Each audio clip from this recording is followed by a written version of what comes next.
അപ്പൊ അബദ്ധമല്ല അല്ലേ? മര്യാദയ്ക്കൊരു കല്യാണം കഴിച്ചിട്ട് പിന്നെ വേറെ ബന്ധത്തിൽ പോകുന്നതിനല്ലേ അവിഹിതം എന്ന് പറയുന്നേ. ഇപ്പൊ ഇവിടെ മര്യാദയ്ക്ക് കല്യാണം കഴിച്ചിരിക്കുന്ന അവരെയാ. അപ്പൊ നമ്മുടെ അമ്മ അവിഹിതമാണോ? അല്ലേ? രണ്ടാമത് റൂട്ട് മാറി പോകുന്നതല്ലേ അവിഹിതം? നമ്മുടെ അമ്മ ഫസ്റ്റ് അല്ലേ? അതിന് പ്രൂഫില്ലല്ലോ. അമ്മയുടെ കാര്യം അവിടെ നിൽക്കട്ടെ. ഇപ്പൊ പ്രൂഫ് ഇല്ലാത്തോണ്ട് നമ്മൾ അച്ഛൻ്റെ ആരാ? മക്കൾ തന്നെയല്ലേ. അമ്മ ഭാര്യ അല്ലെങ്കിൽ നമ്മൾ എന്ത് മക്കള്?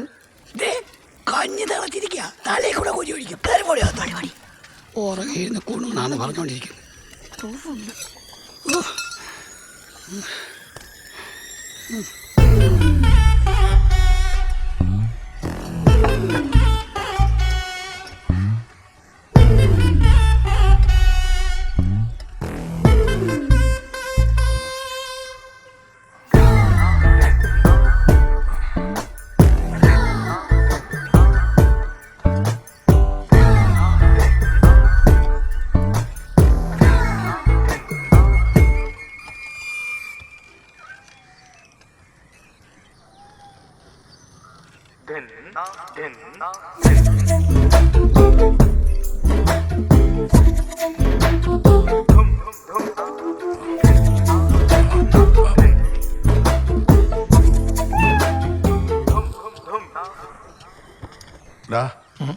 ഒരു വെള്ള പൂച്ച അവിടെ അങ്ങനെ നിൽപ്പുണ്ടോ നോക്കേ.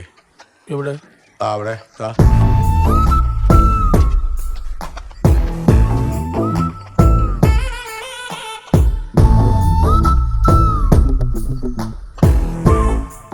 അതവിടെ നിൽപ്പുണ്ട്. എന്തെടുക്ക? ആ പിറകു പിറക്കി ചുറ്റും കറങ്ങി കിടപ്പുണ്ട്. ഓ, കറങ്ങി കിടപ്പുണ്ടോ?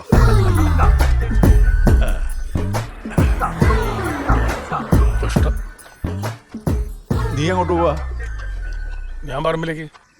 എടാ, ഇത് കഴിച്ചു കഴിഞ്ഞിട്ടേ എന്നെ ഒന്ന് പുറത്തോട്ടിറക്ക. ഇതിനകത്തിരുന്ന് മടുത്ത്. മക്കളോട് പറഞ്ഞാൽ മതി.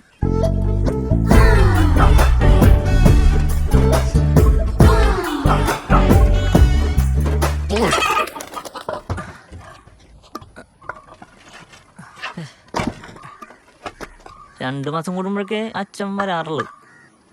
കറക്റ്റായിട്ട് അപ്പം തന്നെ പ്രോഗ്രസ് കാർഡും മാർക്ക് ലിസ്റ്റൊക്കെ കിട്ടിയിട്ടുണ്ടാവും. പിന്നെ ഓരോന്നും പറഞ്ഞ് വെറുത്ത് ചെയ്വിത ലഭിക്കില്ല പുള്ളി. ഞാൻ പഠിക്കാൻ വലിയ കുഴപ്പമില്ലാത്തതുകൊണ്ട് മൂപ്പരായാലൊന്നും ഇടപെടാറില്ല. പിന്നെ ആകെ നിർബന്ധിച്ച് ജയിക്കുന്നത് കൊല്ലത്തിലൊരു വർഷം ശബരിമല കയറ്റും. അതാണല്ലേ ഇവിടെ എല്ലാ കൊല്ലവും അരവണയപ്പോ കിട്ടാറുണ്ടോ? അതായിരിക്കും. ആ ശശിയേട്ടൻ പറഞ്ഞു നിങ്ങളുടെ ഒരു ട്രിപ്പ് പോയ ഫോട്ടോ ഉണ്ടെന്ന്. അത് സമ്മർ വെക്കേഷനിൽ എങ്ങോട്ടെങ്കിലും പോകാറുണ്ട്. നിങ്ങൾ പോകാറില്ലേ? ഇവിടെ ട്രിപ്പ് പോകണം അതിൻ്റെ എല്ലാവർക്കും. പിന്നെ ആകെ ഔട്ട് ഓഫ് കേരള പോയേക്കണ ഞാനാണ്. പണ്ട് സ്കൂളിൽ പഠിക്കണ കാലത്തെ ഒരു വട്ടം കൊടക് പോയിട്ടുണ്ട്. പിന്നെ 2-3 കോളേജിലായിട്ട് ഒരു 3 വട്ടം പിന്നെയും കൊടക് പോയിട്ടുണ്ട്. പിന്നെ കൊടക് അത്ര പോയിട്ടുണ്ട്.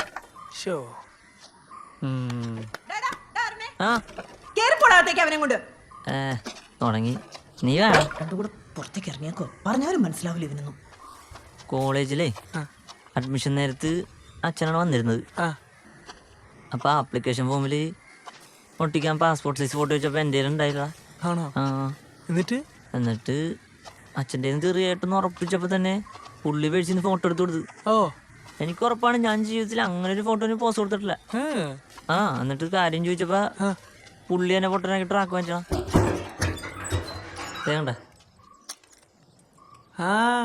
ഇത് ഞാനാ. എന്റെ കോളേജ് ഐഡിയിൽ ഈ ഫോട്ടോ തന്നെയാ. ഞാൻ പറഞ്ഞില്ലേ അച്ഛനെ ട്രിപ്പ് ആയി കളഞ്ഞാ.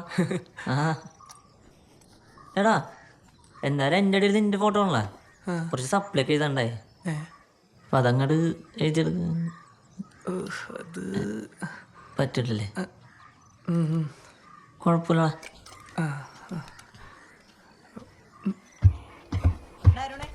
ഇവിടെ വന്നേ. നീ എന്തിനാ അവനെ കൊണ്ട് പുറത്തിറങ്ങിയത്? അല്ല ഗോപേട്ട നോക്കിയിട്ട് കണ്ടില്ല. അപ്പൊ ഒരു ഹെൽപ്പിന്. അപ്പൊ അവനെ കൊണ്ട് അങ്ങ് ഇറങ്ങിയേക്കണോ അല്ലേ? ആരെങ്കിലും കണ്ടാ എന്തായനെ? അല്ല അതിനാരും കണ്ടിട്ടില്ല ജി. കണ്ടവരൊക്കെ നിന്നോട് പറഞ്ഞിട്ടാണല്ലോ പോകുന്നേ. ഇവിടെ ഒരു നോട്ടം കിട്ടിയാൽ മതി, നാട്ടുകാർക്ക് അറിയാലോ. എന്താ ജി? ഇവന്മാർ രണ്ടും കൂടെ പുറത്തിറങ്ങിയിട്ടാന്നേ കമ്പനി കൂടുതൽ. ഇവിടെ അകത്തൊന്നും സ്ഥലമില്ലാത്ത പോലെ. ചേച്ചി നോക്കാം, ഞാൻ പറഞ്ഞോളാം. എന്താണത്? 10-24 വയസ്സായില്ലേ? ഇവിടെ ഞങ്ങൾ ഈ പറയണ എന്താന്ന് മനസ്സിലാക്കാനുള്ള ബോധം നിനക്കായില്ലേ? ഗോപേട്ട അതിനവിടെ നിന്ന് ആരും കാണൂലെന്ന്. അല്ല ഇപ്പൊ കണ്ടാത്ത പ്രശ്നം. നിങ്ങൾ എന്തെങ്കിലും നാട്ടുകാരെ പേടിക്കണേ? എടാ നീ നിന്റെ കാര്യം മാത്രം നോക്കി നടക്കണമെന്ന് നിനക്ക് പേടിക്കാനൊന്നുമില്ല. പക്ഷെ ഞങ്ങൾ എങ്ങനെയാണോ? ഞങ്ങൾ നാട്ടുകാരുടെ എല്ലാവരുടെയും കാര്യത്തിൽ തലയിടുന്നുണ്ട്, അവർ തിരിച്ചും തലയിടുന്നുള്ള നല്ല പേടി ഇവിടെ എല്ലാവർക്കും ഉണ്ട്. നിങ്ങൾ അകത്തിരുന്ന് സംസാരിച്ചോ, എത്ര വേണം സംസാരിച്ചോ. നിനക്ക് ഇഷ്ടപ്പെടില്ലെന്ന് എനിക്കറിയാം, പക്ഷെ വേറെ വഴിയില്ല മോനെ, അവസ്ഥയാണ്.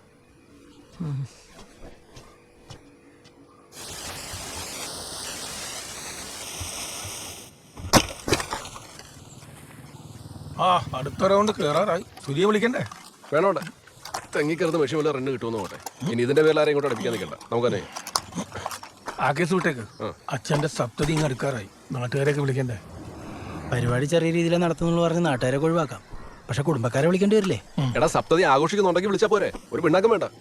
തൽക്കാലം ആര് ചോദിച്ചാലും അച്ഛനൊന്ന് ഉഷാറായിട്ട് ഇതിനെപ്പറ്റി ഞങ്ങൾ ചിന്തിക്കുന്നുള്ളൂ എന്ന് പറഞ്ഞ് ഒഴിവാക്കിയേക്കും. അല്ലെങ്കിൽ മനുഷ്യരോട് ഇളകിയിരിക്കുക. അതിന്റെ ഇടയിലാണ് ഇവിടെ എല്ലാവരും കൂടെ കൂട്ടി വിളിച്ച് സദ്യ കൊടുക്കല്. നല്ലൊരു വക്കീലിനെ കാണണം. ഉള്ള മുതൽ കയ്യിൽ പോകാതിരിക്കാൻ എന്ത് കളി കളിക്കുന്നത് അങ്ങേരോട് ചോദിക്കാം. എന്റെ പൊന്ന് അശോകേട്ടാ, സംഗതി വക്കീലാണ്, എത്തിക്സ് ഉണ്ടാവും എന്നൊക്കെ ശരിയാണ്. പക്ഷെ ഏതെങ്കിലും ഒരു സഭയിൽ ഇരിക്കുമ്പോഴേ നിങ്ങളിത് മനസ്സിൽ വെച്ചാൽ മതി എന്നൊക്കെ പറഞ്ഞ് ഇവിടുത്തെ കാര്യം എല്ലാവരോടും വിളമ്പിയാല് സംഭവം ആ വഴിക്കങ്ങ് പോകും. നമുക്ക് വലിയ പിടുത്തില്ലാത്തൊരു ഏരിയ ഇത്. നമ്മൾ തമ്മിൽ ചർച്ച ചെയ്ത് വെറുതെ ടെൻഷൻ കൂട്ടാന്നല്ലാതെ ഒരു എക്സ്പേർട്ടിനെ കാണുന്ന തന്നെയാ നല്ലത്. ജയദേവൻ സാർ വിളിച്ചായിരുന്നു, കട്ടായിപ്പോയി. നിനക്കതങ്ങ് എടുക്കായിരുന്നില്ലേ? ഞാൻ എടുത്തപ്പോഴത്തേക്ക് കട്ടായിപ്പോയി, ഒന്ന് തിരിച്ചു വിളിക്കാം. മാനേജറാ, വിളിക്കാം വാ.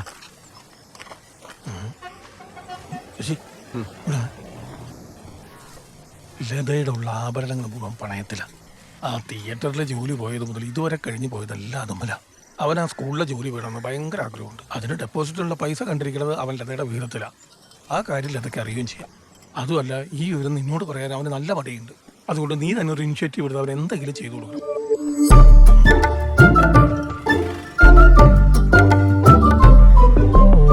ഈ രണ്ടാമത്തെ കക്ഷിയില്ലേ, രണ്ടാം ഭാര്യ, അവരുടെ അടുത്ത് സോളിഡ് പ്രൂഫ് ഉള്ളത് കൊണ്ടും നിങ്ങളുടെ അടുത്ത് ഇല്ലാത്തത് കൊണ്ടും അവരൊരു നല്ല വക്കീലിനെ വെച്ചാൽ മാത്രം മതി, അടപടല അവർ അടിച്ചുകൊണ്ട് പോകാൻ സാധ്യതയുണ്ട്. അയ്യോ, അച്ഛൻ ഈ ബന്ധത്തിൽ 4 മക്കളുണ്ട്. അത് മനസ്സിലായി. ഇവിടെ 4 അവിടെ 1. അതാ ഞാൻ പറഞ്ഞത്. അവരൊന്ന് മനസ്സ് വെച്ചാൽ അവര് മാത്രമാണ് ലീഗല് ഭാര്യയെന്നും നിങ്ങളൊക്കെ സെക്കൻഡറി ആണെന്ന് തെളിയിക്കാൻ അവർക്ക് പറ്റും. അല്ല, അപ്പൊ ഈ 10 വർഷത്തിന് മേലെ ഒരുമിച്ച് ജീവിച്ചതും DNA ടെസ്റ്റും അതിലൊന്നും കാര്യമില്ലേ? 10 വർഷം ഒന്നിച്ച് ജീവിച്ചെങ്കിൽ അച്ഛന് കൊള്ള രേഖയൊന്നുമില്ലല്ലോ, തെളിവാണ് വേണ്ടത് ഇവിടെ. എടോ, ഒറ്റ കാര്യം കേസിൽ ചെയ്യാൻ പറ്റുള്ളൂ. അച്ഛനെ എങ്ങനെയെങ്കിലും പറഞ്ഞ് കുപ്പിയിലാക്കി പുള്ളി മരിച്ചു പോണതിന് മുമ്പ് ഉള്ളത് സ്വന്തം പേരിൽ എഴുതി മേടിക്കാമെന്നോ, അല്ലെ കണ്ണി കണ്ടുവരുകൊണ്ട് തിന്നു. ഇതൊക്കെ അത് ബുദ്ധിമുട്ടായിരിക്കും. ആ, അതിന് ബുദ്ധിമുട്ടാണെങ്കിൽ പിന്നെ ഇപ്പോൾ വേറൊരു പരിപാടിയുണ്ട്. ഈ പട്ടി വൈക്കോലി കയറി കിടക്കുന്നത് കേട്ടിട്ടില്ലേ? തിന്നയില്ല തീറ്റിക്കയില്ല. ആ ഒരു പരിപാടി നമുക്ക് പിടിക്കാം. പക്ഷെ അതിലൊരു കാര്യമുണ്ട്, നിങ്ങൾക്ക് ഈ സ്വത്ത് വന്ന് ചേരുമ്പോഴേക്കും കുറേ കാലതാമസം പിടിക്കും. ചിലപ്പോൾ നിങ്ങളുടെ കാലശേഷമൊക്കെ ആയി പോകും. കുഴപ്പമുണ്ടോ? അയ്യോ, ഞങ്ങളുടെ കാലശേഷം പിന്നെ സുപ്രീം കോടതി വരെ പോകും. ഇത് ആർക്കും കിട്ടാത്തൊരു പരിപാടിയാണേ. ഞങ്ങൾ എന്നാൽ പിന്നെ ഒന്നുകൂടെ ഒന്ന് ആലോചിച്ചിട്ട് പോയിട്ട് വരാം. മതി ആലോചിച്ചിട്ട് മതി. അച്ഛനെന്ന് ആലോചിച്ചെങ്കിൽ പ്രശ്നമൊന്നും ഉണ്ടാവില്ലായിരുന്നല്ല. ആലോചിച്ചിട്ട് ചെയ്താൽ മതി.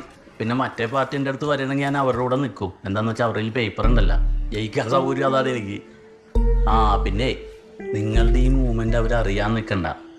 ഞാനൊരു കാര്യം പറയാം. നമ്മുടെ പാറേപ്പറമ്പിലെ തോമാച്ചാൻ്റെ അവൻ ജിബി ഇല്ലേ? ജിബി. ഈ ജിബി ഇവൻ്റെ സ്വത്തിൻ്റെ മുന്തിയ പങ്ക് അടിച്ച് മാറ്റാൻ വേണ്ടിയിട്ട് ഒരു പ്ലേ നടത്തി. ഇത് കുറേ കഴിഞ്ഞപ്പോൾ അവൻ്റെ പെങ്ങളും ചേട്ടനും പറഞ്ഞു. ഇവനറിയാതെ അവരൊരു മറുളെ വെച്ച്. ഇപ്പം എന്ത് പറ്റി? ജിബി മുഴുവൻ അവർക്ക് കിട്ടി. കുടുംബവും കലങ്ങി. നാട്ടുകാരറിഞ്ഞിട്ടില്ലതേ. പിന്നെ നിങ്ങളും മനസ്സിൽ വെച്ചാൽ മതി ചേട്ടാ. പുറത്ത് ആരോടും പറയല്ലേ. നിങ്ങൾ ആയോണ്ട് അങ്ങ് ശ്രദ്ധപ്പെടുത്തിയെന്ന് മാത്രം. ഇതൊക്കെ അനുഭവമുള്ളതുകൊണ്ട് പറയുന്നതാണ്. ഇതുപോലെ അച്ഛന്മാർ പലയിടത്തും ചെന്ന് കയറിയതിൻ്റെ ഫയലുകളാണ് ഈ പുറകിലിരിക്കണ. ഇതിൽ കോടതിയിലൊന്നും പോകേണ്ട കാര്യമില്ല. അയാളൊരു പട്ടിയും വൈക്കോലും. എന്റെ അച്ഛനെ സോപ്പിട്ട് മേടിക്കാൻ പറയാൻ അയാൾ വേണം. വേറൊരു കാര്യമുണ്ട് ശശിയേട്ടാ, അയാൾ പറഞ്ഞ പോലെ വീട്ടിൽ വെച്ച് ഇനി ഡിസ്കഷൻ വേണ്ട. വെറുതെ നമ്മളായിട്ട് എന്തിനാ ഓരോ ഐഡിയ ഇട്ട് കൊടുക്കണേ. എന്നാലും ആ ജിബിയുടെ വീട്ടിൽ ഇങ്ങനെയാണെന്ന് ആരെങ്കിലും കണ്ടാ പറയോല്ലേ? അതിപ്പോ നമ്മുടെ വീട്ടിൽ ഇങ്ങനെയൊക്കെയാണെന്ന് കണ്ടാ പറയോ? അല്ല, അതുമില്ല. മധുവേട്ടാ, എടാ, ഞാൻ എത്ര പ്രാവശ്യം വിളിക്കണം, നീ എന്താ വിളിച്ചിട്ട് ഫോൺ എടുക്കാത്തത്? മധുവേട്ടാ, ഞാനേ ഇവിടെ കുറച്ച് ഓട്ടത്തിലായിരുന്നു. കോൾ വരുന്ന ഞാൻ കാണുന്നുണ്ടായിരുന്നു. എന്നൊന്ന് തിരിച്ചു വിളിക്കണ്ടേ? ഒരു ആവശ്യത്തിനല്ലേ വിളിക്കണത്? മധുവേട്ടാ, പറ എന്താ കാര്യം? എടാ, നീ ഓരോ സ്ഥാനത്തിരുന്നിട്ട് എല്ലാവരെയും വീട്ടിൽ പൂജ നടത്തി, നിന്റെ വീട്ടിൽ മാത്രം പൂജ നടത്തില്ലെന്ന് പറഞ്ഞാൽ എന്താ ഞങ്ങൾ പറയേണ്ടത്? മധുവേട്ടാ, അച്ഛന്റെ ഇപ്പോഴത്തെ ഒരു അവസ്ഥ വെച്ചിട്ടേ ഒരു സ്ട്രോക്ക് വന്നു വെച്ച് പുള്ളി ഇപ്പൊ ആശുപത്രിയിൽ നിന്ന് എത്ര ആളായി? എടാ, വെളിച്ചപ്പാട് വന്ന് അവിടെ ഒന്ന് തുള്ളിയിട്ട് പോയാ നിനക്കിപ്പോ എന്താ എത്ര പ്രശ്നം? എന്റെ ഒരു സിറ്റുവേഷൻ മധുവേട്ടാ, നിങ്ങൾ എങ്ങനെയെങ്കിലും എന്നെ ഇതിൽ നിന്ന് ഊരിത്താ. ദേ, നീ പറഞ്ഞിട്ട് ഓരോ കാര്യങ്ങൾ ചെയ്തിട്ട് അവസാനം നീതി നൂരിയ എല്ലാവരും കൂടെ ഇടയോട്ടാ. ഉള്ള കാര്യം ഞാൻ പറഞ്ഞേക്കാം. മധുവേട്ടാ, ഞാനേ കുറച്ച് തിരക്കിലാണ്. ഞാൻ അങ്ങോട്ട് വിളിക്കുന്നുണ്ട്. എന്നാ പിന്നെ വിളിക്കാം. എടാ, വെളിച്ചപ്പാട് കൂടെ കിടക്കണേ. എങ്ങനെയുണ്ട്? ഒഴിവാക്കിയില്ലേ? അതാണ്. അച്ഛാ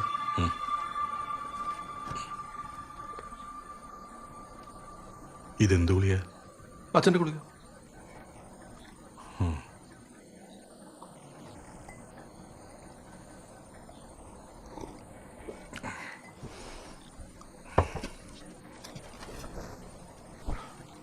അച്ഛാ ദൈവം അച്ഛൻ റെഫറി കളിക്കാൻ നിൽക്കരുത്. ഞാൻ പറയാൻ പോകുന്ന കാര്യം ഇവിടെയുള്ളവരുടെ ഭാഗത്ത് നിന്ന് മാത്രം ചിന്തിക്കണം. എടാ, എന്ത് കാര്യമാണെങ്കിലും എനിക്ക് രണ്ടു കൂട്ടരുടെയും ഭാഗത്തു നിന്ന് ചിന്തിക്കാനേ നിവൃത്തിയുള്ളൂ. അച്ഛൻ ചെയ്തു വെച്ച കാര്യങ്ങൾക്ക് ഇവിടെയുള്ളവരും കൂടെ അനുഭവിക്കണമെന്ന് പറഞ്ഞാൽ എങ്ങനെയാ? എടാ, അവർക്ക് നമ്മളല്ലാതെ വേറെ ആരുമില്ലടാ. നമ്മളും ഇല്ല. അത് പറയാൻ ഞാനിപ്പോൾ ഇങ്ങോട്ട് വന്നത്. പാർട്ടീഷൻ നടക്കുന്ന സമയത്ത് നടക്കട്ടെ എന്ന് പറഞ്ഞുകൊണ്ട് കാത്തിരുന്നാൽ ചിലപ്പോൾ മണ്ടത്തരാകും. അതുകൊണ്ട് ഇന്ന ആൾക്ക് ഇത്രയൊന്നും ഞാൻ പറയുന്നില്ല. പക്ഷേ ഈ കുടുംബത്തിലുള്ളവർക്ക് മാത്രമായിട്ട് അച്ഛൻ എല്ലാം വീതിച്ചു തരണം, ഒട്ടും വൈകാതെ. അവരവിടെ ഒരു വാടക വീട്ടിലടാ താമസിക്കുന്നത്. അവർക്ക് വേറെ ഒന്നും എനിക്ക് കൊടുക്കാൻ കഴിഞ്ഞിട്ടില്ല. അച്ഛന് തോന്നുന്ന പോലെ ഒരു സഹതാപോ ഇന്നലെ കണ്ടവരോട് ഇവിടെയുള്ളവർക്ക് തോന്നുന്നില്ല. അച്ഛൻ അതൊന്നും മനസ്സിലാക്കുക. ആർഭാടത്തിന് വേണ്ടി അല്ലല്ലോ ജീവിക്കുന്നത്. ഓരോരുത്തർക്ക് അവരവരുടേതായ ആവശ്യങ്ങളുണ്ട്. ഇപ്പോൾ വഴിമുട്ടി നിൽക്കുന്നത് ഗോപനാണ്. ശാന്തിക്കുള്ളതും കൊടുക്കണ്ടേ? പിന്നെ ഇപ്പോൾ ഒന്നും അറിയുന്നില്ലെങ്കിലും അരുണാവിന്റെ ജീവിതം ജീവിച്ചു തുടങ്ങുമ്പോൾ ചോദ്യമായിട്ട് വന്നാൽ ഞാനെന്ത് പറയും? നേർവഴിക്കുള്ള പോലെ കാര്യമായിരുന്നെങ്കിൽ ആരും ഒന്നും പറയില്ലായിരുന്നു. ഈ കേസ് അങ്ങനെയൊന്നും അല്ലല്ലോ. എടാ, നേർവഴിക്കല്ലാത്ത കാര്യം ചെയ്തത് ഞാൻ മാത്രമാണ്, അവരല്ല. അവർക്കായിട്ട് ഒന്നുമില്ലടാ. പാവം പിടിച്ചതാ ആ രണ്ടും. മാസാമാസം ഞാൻ അയച്ചു കൊടുക്കുന്നൊരു തുക കൊണ്ടാ അവിടുത്തെ കാര്യങ്ങൾ നടന്നു പോകുന്നത്. അജയന് നല്ലൊരു ജോലി ഉണ്ടായിരുന്നെങ്കിലും കുഴപ്പമില്ല. ഇതിപ്പോ അതല്ലല്ലോ അവിടുത്തെ അവസ്ഥ. ആ ജോലിയാകുന്നവരെയും ഒരു മുടക്കം കൂടാതെ ആ തുക ഞാൻ അയച്ചു കൊടുക്കാം. 6 റുപ്യ ഞാൻ തരാം. എടാ, അത് പക്ഷെ ഒരു പരിഹാരം ആവുന്നില്ലല്ലോ. എന്താ ആവാതിരിക്കും? അവൻ സമയം എടുത്ത് ശ്രമിച്ചോട്ടെ. നല്ലൊരു ജോലി കിട്ടുന്നവരെ ആ തുക ഞാൻ അയച്ചു കൊടുത്തേക്കാം. ഇനി നല്ലൊരു ജോലി തരപ്പെടുത്തി കൊടുക്കാൻ പറ്റുവാണെങ്കിൽ അത് നോക്കാം. അപ്പൊ അവർക്ക് അവിടെ കാര്യങ്ങൾ ഭംഗിയായിട്ട് നടക്കുകയും ചെയ്യും. ഇവിടെയുള്ളവർക്ക് മുഷിപ്പ് തോന്നുകയില്ല. എടാ, പക്ഷേ അത് മതി മതി അത് മതി അത് മതി.